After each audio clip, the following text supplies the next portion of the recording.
Labdien! Šodien mēs esam ciemos pie Kristīnas, kura jau ir fully rav veselu gadu. Un tā mēs esam šodien uz dzimšanas dienas svinībām. Labi, es jokoju. Bet tātad galvenais jautājums. Kā tu to pie tā nonāci? Mans galvenais motivators, kāpēc sāku svaigēšanu, bija enerģijas trūkums. Pirms tam jau biju dzirdējis pāris video ar vīru un sapratām, ka jā, mēs mēģināsim. Sākām strauji, neveicām nekādas badošanās, attīrīšanās, kas būtu normāli jādara, bet mēs uzreiz ielicām šajā lauciņā. Bet tad jūs kopā ar vīru abi divi vienlaicīgi? Jā, vienlaicīgi. Būtībā 3. Man kaķis arī pārgāja svaigēšanā. Svaigas gaļas ēšana. Svaigas gaļas, dārzeņi, jā. Tātad tas viss bija tikai dēļ enerģijas, vai arī bija kaut kādi citi faktori, kādēļ tu to izlēmi darīt? Gribējās sakārtot savu veselību, jo bija sev nosolīsies, kad būs 30 gadi, sākšu rūpēties arī par veselību. Un arī attīrīt savu ķermeni gribējās. Uzzinot visu informāciju par svaigēšanu, sapratu, ka tas arī ir tas ceļš, pa kuru var iet un to darīt. No kurienes tu to uzzināji? Ko tu skatījies, ko tu lasīji? Un arī droši vien, ja jūs to darījāt divatā, tad bija daudz vieglāk, vai kaut kā tā varēja nevis tā kā vienam iet šo ceļu, vai tev bija kaut kādi draugi, piemēram, kas jau to darīja un no kurienes tu to informāciju dabūji? Informāciju mēs visu smēlāmies internetā.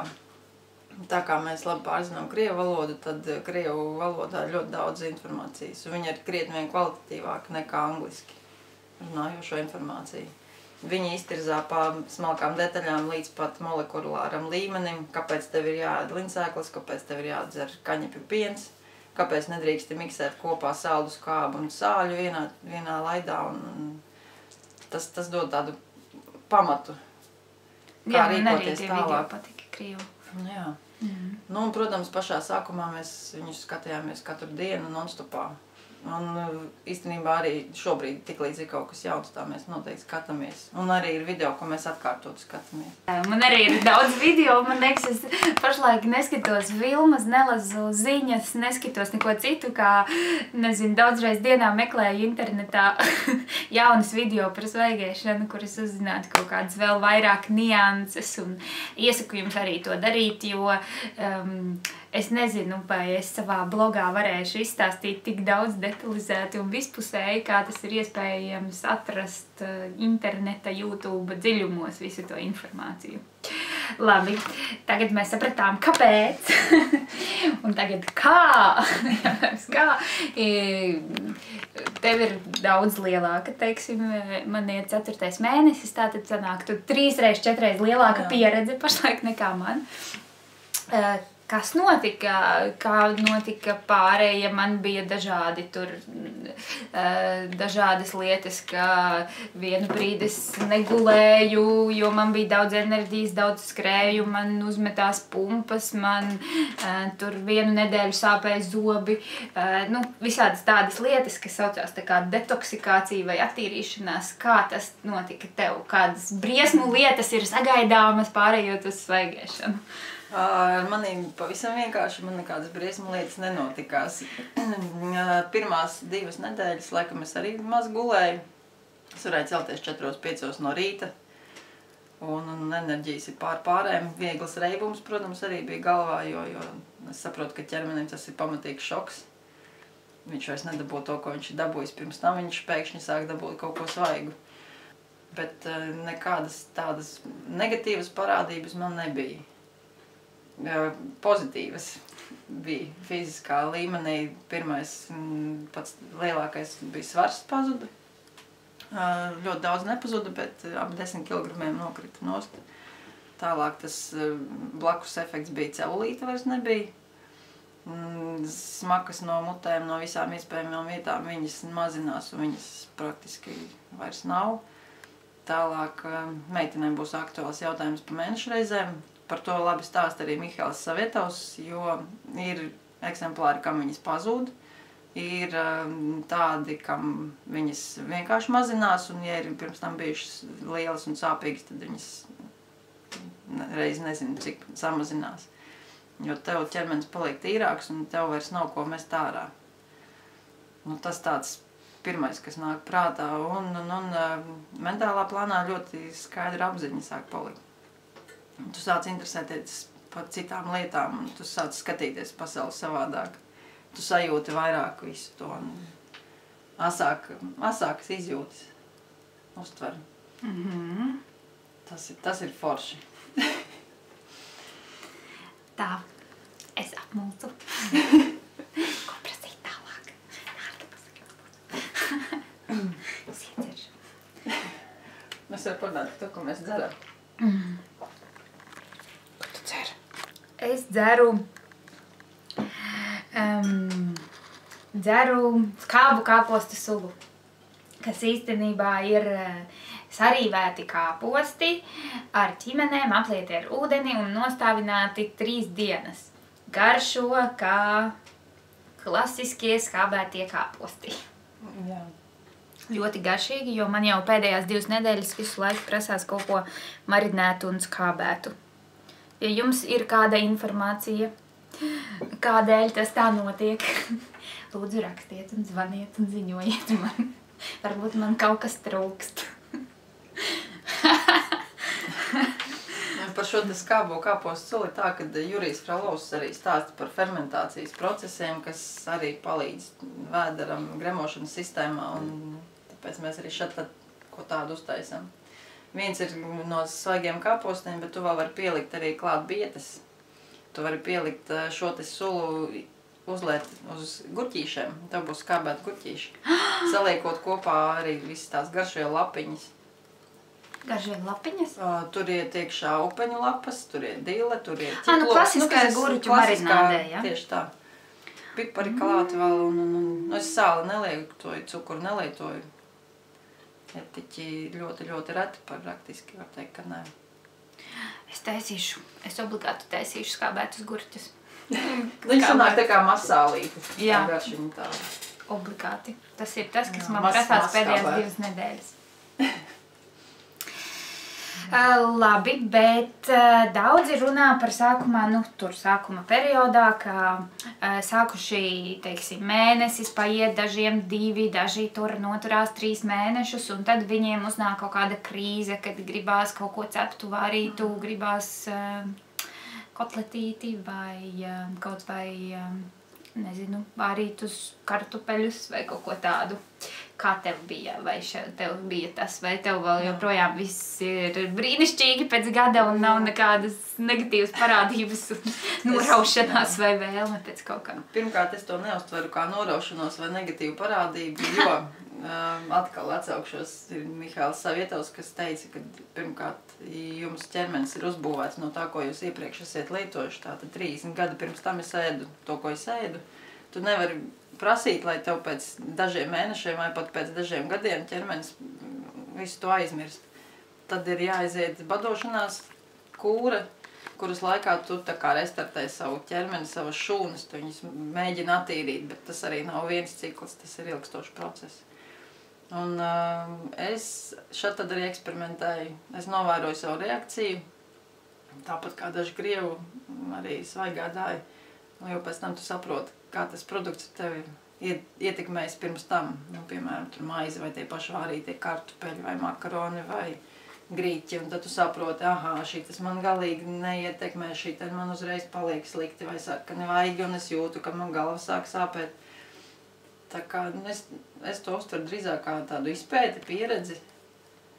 Bet tad tu esi kaut ko pamēģinājusi, ja? Protams, es esmu pamēģinājusi. Bet tāpēc, ka tu gribēji vienkārši pamēģināt, vai tāpēc, ka te pēkšņi, kā man gribās cīsiņus? Cīsiņu man nav gribējis. Nē, nu, piemēram, vai... Gan. Bet ja man ir sakārojies, tad es to daru apzināti. Un pēc tam novēroju sevi. Es arī varu atzīties, ka es esmu 99% svaigādājs, jo es ik pa laikam piepilinu salātiem mazliet balzamiko, jo man ir šis, bet tagad man ir jaunā skābuma recepte, kā es varu dabūt skābumu. Vai es esmu kādreiz pielikusi salātiem tur 1/4 vai 1/2 marinēti gurķi, jo man vajag to skābo sajūtu. Bet, es tagad pamazām meklēju šīs skābuma receptes un izrādās viņas ir iespējams arī svaigādāju versijā. Bet, arī jārēķinās to, ka arī svaigādāju kulinārija mēdz būt pat kaitīgāka par pārītiem produktiem dažreiz. Kādā Ja tu saliksi kopā pārāk daudz visu, ko nepareizi, tad tas nebūs pats svaigākais variants. Tā kā tas viss ir, visam jābūt līdzsvarā un balansā. Tas ir arī jāsaprot.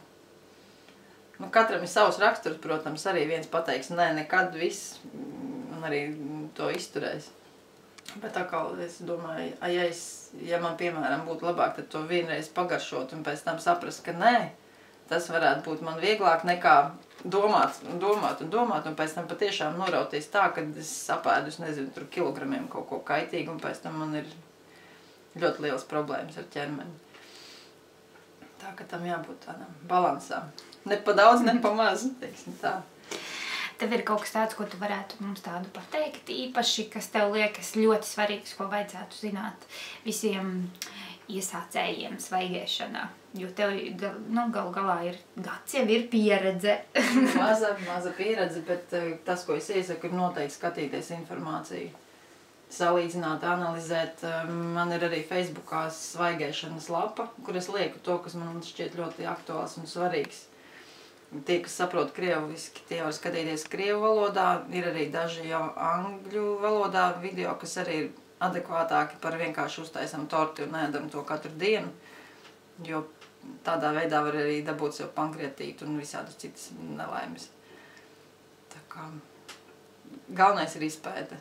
Un arī, protams, gribētos apzināt pēc iespējas vairāk arī svaigādājas Latvijā, lai mēs varētu dalīties arī aci pret aci pieredzē, nevis kaut kādos portālos.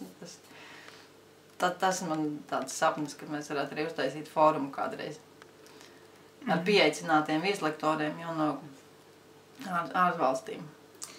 Tas būtu ļoti vērtīgi. Tātad šim video klāt būs saite, links, kā to sauc, uz Kristīnas Facebook lapu, kur jūs varēsiet pievienoties, rakstīt viņai vēstules, aicināt uz randiņiem svaigēšanas. Bet Kristīna jau par šo gadu ir apguvusi brīnišķīgas dažādas receptes, kā piemēram šos te skābētos kāpostus. Un mums te ir ziemai jau sagatavots dažādas izēvielas, par ko Kristīna mums pastāstīs, ko no tā visa var izveidot un dalīsies ar kādu nenovērtējumu recepti. Tātad tas, ko es šeit salikusi uz galda, būtībā ir gatavošanās ziemas periodam, kad mums sāk pietrūkt jau normāla ēdienu, kad saprotam, kad ir tikai rimī, bietes, burkāni un kāposti un nezinām, kas tur ir iekšā viņos.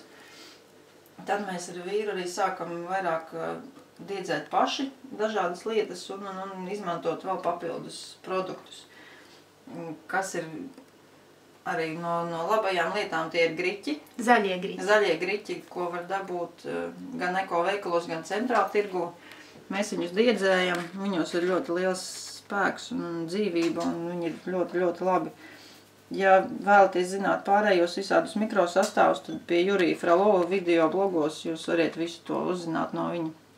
Viņš ļoti forši to stāst un analizē.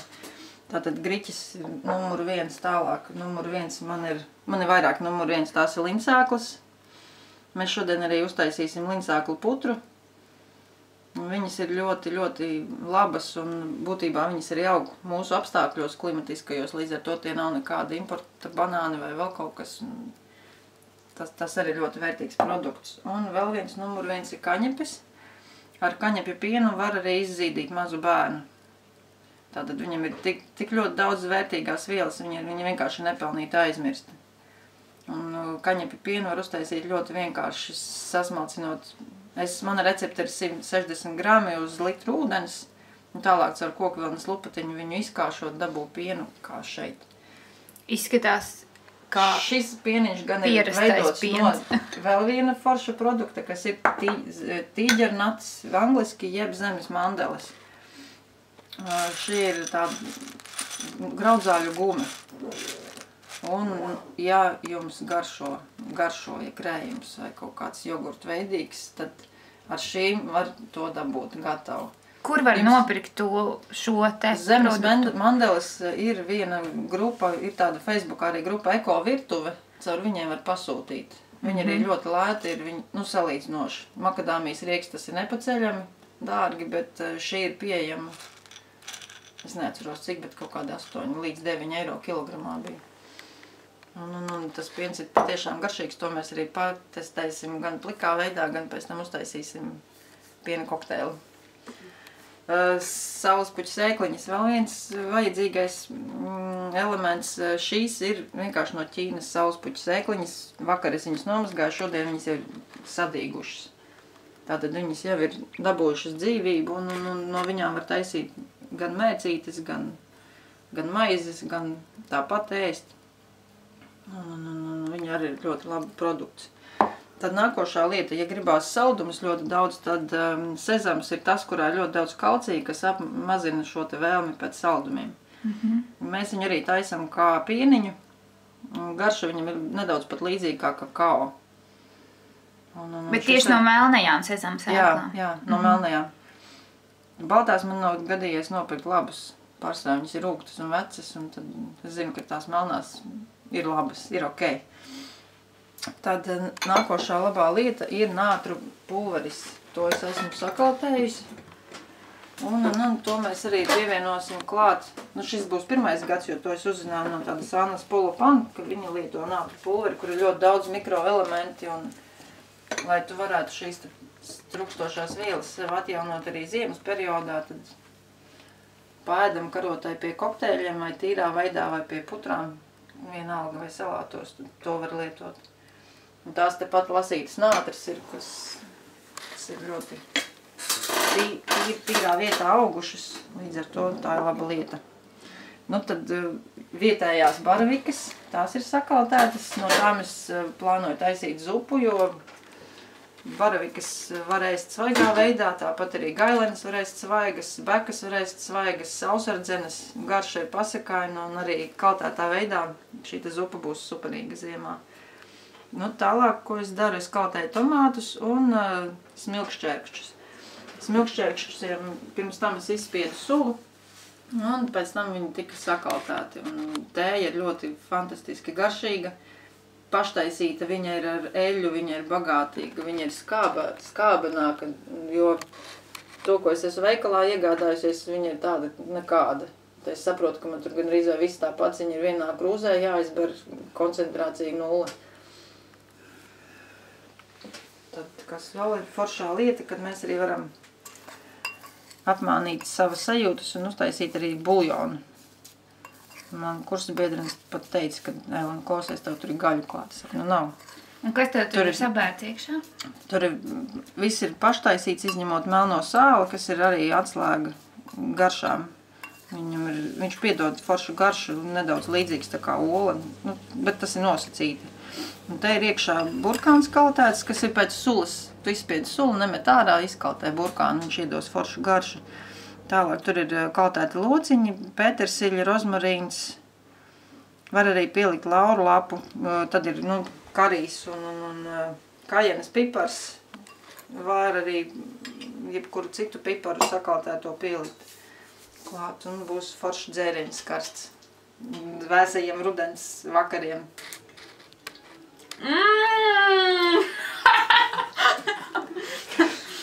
Neprātīgi garšīgi.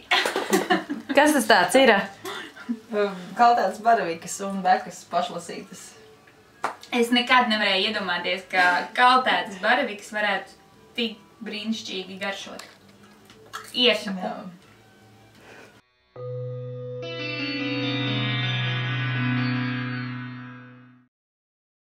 Tagad uztaisīsim, es smējos, klasiskais Dēles teātra kokteils, plūmi kokteils, ko būtībā visos teātros var dabūt. Viņš vienīgi mums nebūs augstā versijā, jo tas nav vajadzīgs. Varam pagaršot viņu tāpat, pliku. Tas ir tas ir zemes mandeļu piens. Varam arī saskatīt. Nu kā? garšo, tad, kad es biju veģetārijā periodā, es dzēru sojas pienu, mandeļu pienu, to, ko var nopirkt lielveikalā. Gatavos dzēru, kā to sauc, zemesriekstu? Nē, bet lazduriekstu pienu. Bet te nekas nav pievienots. Un neviens negaršoja tik Perfekti. pienīgi, kā šis piens. Jo viņu ilgāk pamērcē, jo saldāks viņš paliek. Viņš ir mērcēts vienu diennakti, šie rieksti. Viņam nekas nav pievienots. Tu pagaidi, tu viņus izmērcē un tad... Izmērcē, noskaloja ūdeni, sablenderē. Un izspied caur sietu. Ne caur sietu, caur kokienas lupatu. Marlīti saplīsīs tev. Un izlīdīs ārā visādi liekie biezumi, kas nav vajadzīgs.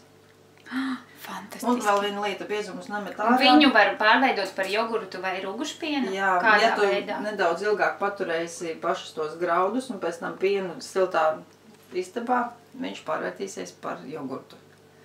Vienīgie rieksti, kas nepārvēršās tādā negaršīgā masā, jo kaņepju piens ir jādzer uzreiz būtībā tajā pašā dienā, citādi viņš atūdeņojās. Arī visi pārējie riekstu pieni viņi atūdeņojās. Šī manta saglabā savu konsistenci un pārvēršās par jogurtu, ja tu viņu laicīgi neizdzer. Un tad var veidot sieru?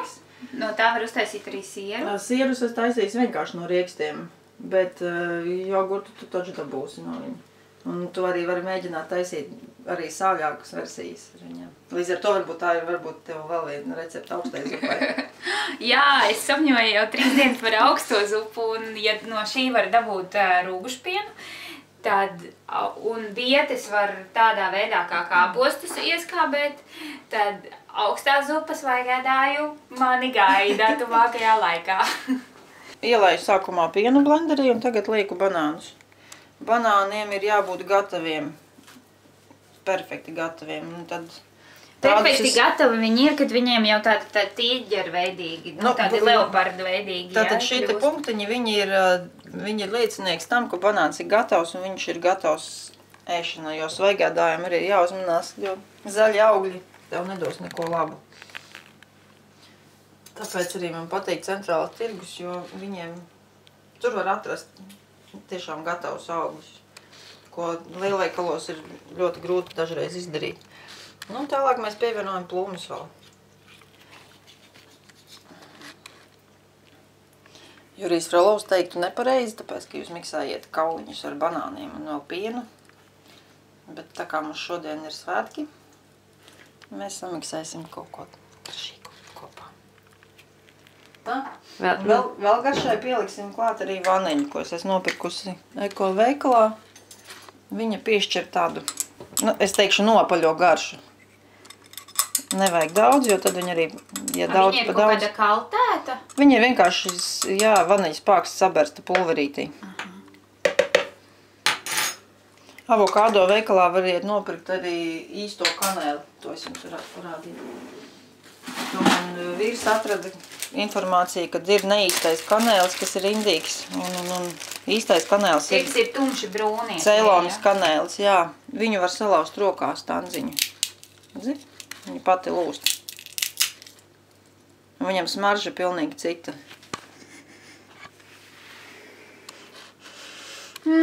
Jo tas, ko es esmu redzējis, tās stanziņas, ko mēs liekām Ziemassvētkos, viņas nesmaržo. Viņas nesmaržo un viņas lielos daudzumos arī ir indīgas. Un šī lieta ir ļoti laba arī pie lindzēklu putras. Viņu var garšu uztaisīt foršu. Arī pie dažādiem saldumiņiem, ja tu taisīsi, to var nopirkt veikalā Avokādo. Es esmu atradusi Avokādo veikalā. Avokādo veikals tātad ir uz Tērbatas ielas starp Gertru... Pie Stabu ielas, jā. Tā, pataisīsim tūlīt troksni. Vēl viens no saldumiem ir stēvija. Man arī uz balkona aug. Es esmu dabūjusi. Te ir vienkārši nopirkts stēvijas tēja, kas ir sasmalcināta, jo es neatzīstu, ka tur ir iekšā kaut kādās baltās tabletēs. Tā vairs nav stēvija. Un viņu vajag ļoti, ļoti nedaudz burtiski uz naža gala, un tev ir saldums perfekts. Un otrs saldais augsts, kam es neatceros nosaukumu, ir arī šis te augsts, kuram var pavairot arī spraudeņus. Tātad es ceru, ka man sanāks arī viņu pavairot, tad varēšu arī padalīties.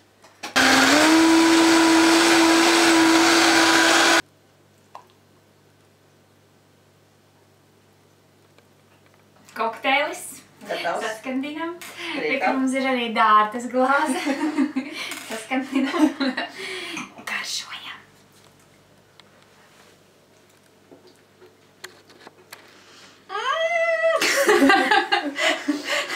Viņš ir garšīgāks nekā Dailes teātra kokteilis plūmja saldējums. Mazliet siltāks, bet tikpat fantastiski garšīgs. Rudenī negribās vēsu, bet vasarā sasaldē banānus, izlobītus no mizām, sagrieztus kubiņos, un tev būs kārtīgi augsts ledainis kokteilis. Šis piens būs otrais, ko es taisīšu. No sākuma skābus kāpostus un gurģus, un pēc tam pienu, lai var uztaisīt šādus kokteļus.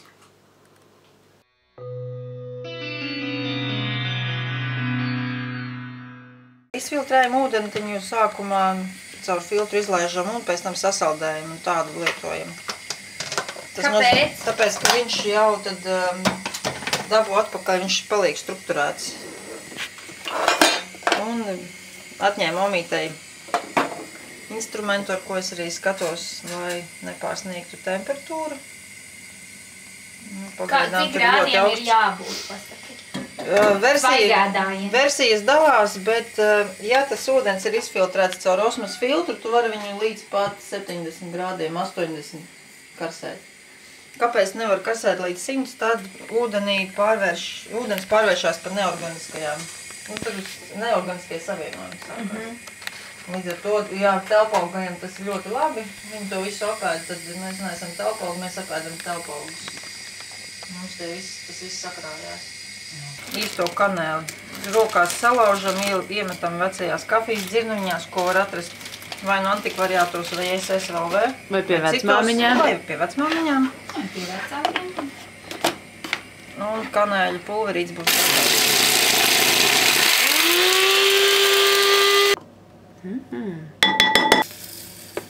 Bēram liņsēklas kafijas dzirnuņās un sasmalcinām.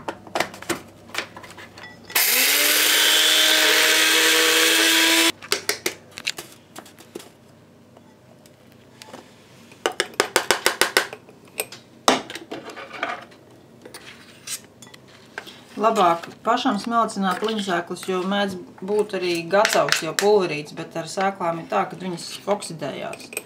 Tiklīdz viņām rodās saskara gaisu, ja tu pārplēš šo te apvalku. Tāpēc, ja gribās svaigu produktu, tad vienmēr pašam labāk sasmalcināt. Tas pats arī attiecās uz kaņepēm. Tad lobītās kaņepes labāk neņemiet, tur vairs nav tādu vērtību. Patiesībā tas jau ir jau tukšs produkts.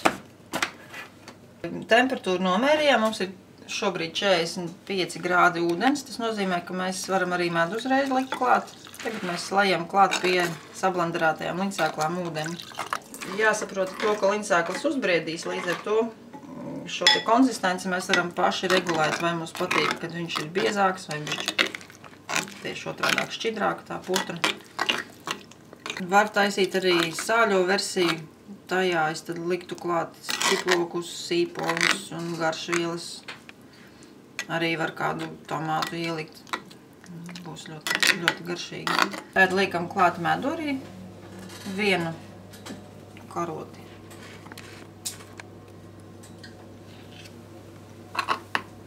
Piebaram vēl nedaudz kanēlīti, ko tikko samalām. Līdz ar to viņam tas aromāts ir vienkārši paskaidrs. Žēl, ka nevar smaržu un garšu nodot caur ekrānu. Tā. Un te ir iepriekš izmērcētas zīdkoku ogas, ko mēs arī pieliekam klāt pie putras. Tikpat labi variet likt arī mellenes vai jebkuras citas ogas, ja viņas ir saldētā veidā, piemēram. Un arī visi šie kaltēti augļi viņus labāk samērcēt.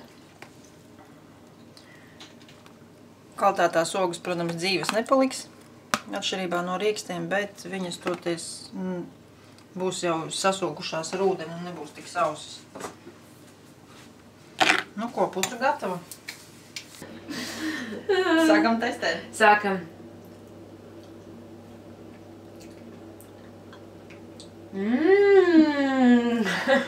Pēc kā garšo? Pat nevar saprast.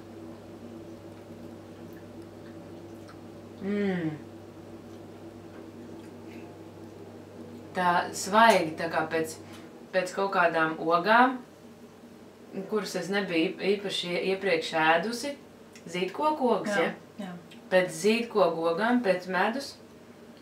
Bet lindsēklas viņas nedod tik spēcīgi, kā varbūt ierasti, bet ir garšīgi. Redz, viņas notušē kanēlis, un man tā sajūta ir nedaudz līdīga konsistenta kā manā putrai. Nu, kaut kur pēc tā graudainības varbūt. Un tāda maiga. Un Viņa ļoti nav tāda veselīga. uzbāzīga, viņa ir tāda maiga. Viņa tiešām ir veselīga. Tāpēc, Mēs ka neesam lindsēklās ir neko visādi omega un visādi labumi. Visas labās vielas, un arī viņu drīkst jaukt kopā ar medu, un var arī kādu ogu pielikt. Garšīgi, superīgi un sātīgi.